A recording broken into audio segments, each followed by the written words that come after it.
नमस्कार, परत एकदा लोकवाहिनी मीडियात तुमचं स्वागत आहे। राजकारणात सध्या शेतकरी आंदोलनाचा मुद्दा चांगलाच चर्चेत आहे। मुख्यमंत्री आणि भाजप नेते देवेंद्र फडणवीस यांनी बच्चू कडू यांना थेट आवाहन केलंय, चर्चा करा पण लोकांना त्रास होईल असं काहीही करू नका। फडणवीस म्हणाले, आंदोलनापूर्वीही बच्चू कडू यांच्यासोबत बैठक बोलावली होती, पण ते येऊ शकणार नाहीत असा संदेश त्यांनी दिला। चर्चेशिवाय पर्याय नाही, म्हणून चर्चा करणं गरजेचं आहे। शेतकऱ्यांच्या प्रश्नावर सरकार सकारात्मक असल्याचं सांगताना फडणवीस म्हणाले, शेतकऱ्यांना दिलासा देण्यासाठी त्यांच्या खात्यात पैसे जमा करण्याची प्रक्रिया सुरू झाली आहे। शेतकऱ्यांना आर्थिक आधार मिळत आहे आणि सरकार शेतकऱ्यांच्या हितासाठी सतत प्रयत्नशील आहे। जनतेला त्रास होणार नाही याची पूर्ण दक्षता घेतली जाते। आता पाहणं महत्त्वाचं ठरणार आहे, बच्चू कडू हे आव्हान स्वीकारणार का आणि शेतकरी आंदोलनाचा पुढचा टप्पा काय असणार। सरकारने पहिल्या दिवशीपासून सकारात्मक भूमिका ठेवलेली आहे। आंदोलनाच्या आधी देखील आम्ही बैठक बोलवली होती। आपण चर्चा करून यातनं ज्या गोष्टी शक्य आहेत त्या करू अशा प्रकारे आम्ही सांगितलं होतं। पहिल्यांदा बच्चू कडूंनी त्याला मान्यताही दिली होती। त्यानंतर त्यांनी अर्ध्या रात्री मला संदेश पाठवला की लोक जमा होतील, आम्ही असणार नाही, याच्यामुळे अडचण होऊ शकते, त्यामुळे आम्ही काही बैठकीला येऊ शकणार नाही। त्यामुळे मग आम्ही ती बैठक रद्द केली।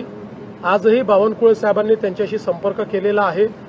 शेवटी त्यांनी इतके वेगवेगळे प्रश्न मांडलेले आहेत, ते प्रश्न असे नुसते आंदोलनाच्या माध्यमातून त्या ठिकाणी सोडवू शकू अशी परिस्थिती नाही आहे। त्याच्यावर चर्चा करून त्याचा रोडमॅप तयार करावा लागेल। त्यामुळे त्यांना चर्चेचं निमंत्रण देखील आम्ही दिलेलं आहे। आणि यासोबत आता काल आपण बघितलं असेल तर खूप मोठ्या प्रमाणात लोकांनाही त्रास झालेला आहे। रस्ते अडवल्यामुळे पेशंट्सचं खूप मोठी ओरड आपल्याला पाहायला मिळाली। अनेक लोकांनी सोशल मीडियात पोस्ट केलेलं आहे की कशा प्रकारे त्यांच्या पेशंट्सला वगैरे त्या ठिकाणी त्रास झालेला आहे। त्यामुळे माझं आव्हान आहे की त्यांनी चर्चा करावी, अशा प्रकारचं डिस्ट्रप्शन करू नये, लोकांना त्रास होईल अशा प्रकारच्या गोष्टी त्या ठिकाणी करू नये। मग अनेक वेळा अशा आंदोलनांमध्ये काही हौसे नवसे गवसे असेही शिरतात, म्हणजे तिथे जेन्युइन लोक देखील आहेत, मी काही तसं म्हणत नाही, पण हा पण धोका असतो की अनेक लोक शिरून, अनेक प्रवृत्ती शिरून त्या ठिकाणी काही ना काही हिंसक वळण त्याला कसं लाभेल असेही प्रयत्न करत असतात। त्यामुळे त्यापासूनही सावध राहण्याची आवश्यकता आहे। आणि कुठल्याही परिस्थितीत हे रेल रोको आणि बाकी गोष्टी या मात्र करणं योग्य नाही, त्या करू दिल्या जाणारही नाहीत।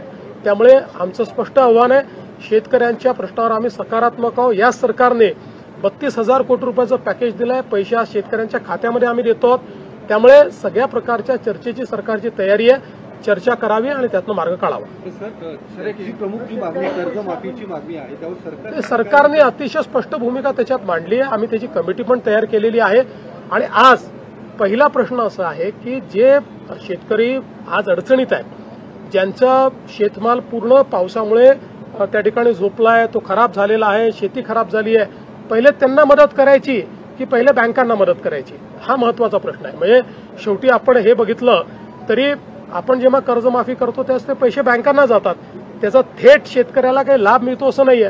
त्यामुळे आज पहिल्यांदा शेतकऱ्याच्या खात्यावर पैसे दिले पाहिजेत, नंतर आम्ही कधीच कर्जमाफी करणार नाही अशी भूमिका घेतलीच नाहीये। त्या संदर्भात म्हणूनच म्हटलं योग्य वेळी आम्ही त्या संदर्भातल्या जे काही निर्णय करू। आज पहिली आवश्यकता काय आहे, आज जी आवश्यकता आहे त्याच्यावर विचार न करता आपण बाकी गोष्टींवर विचार करणं। आज शेतकऱ्याच्या खात्यात पैसे गेले पाहिजेत, ते पैसे जाणं सुरू झालेलं आहे। पुढील अपडेटसाठी आमच्यासोबत जोडून राहा। लोकवाहिनी मीडिया नागपूर।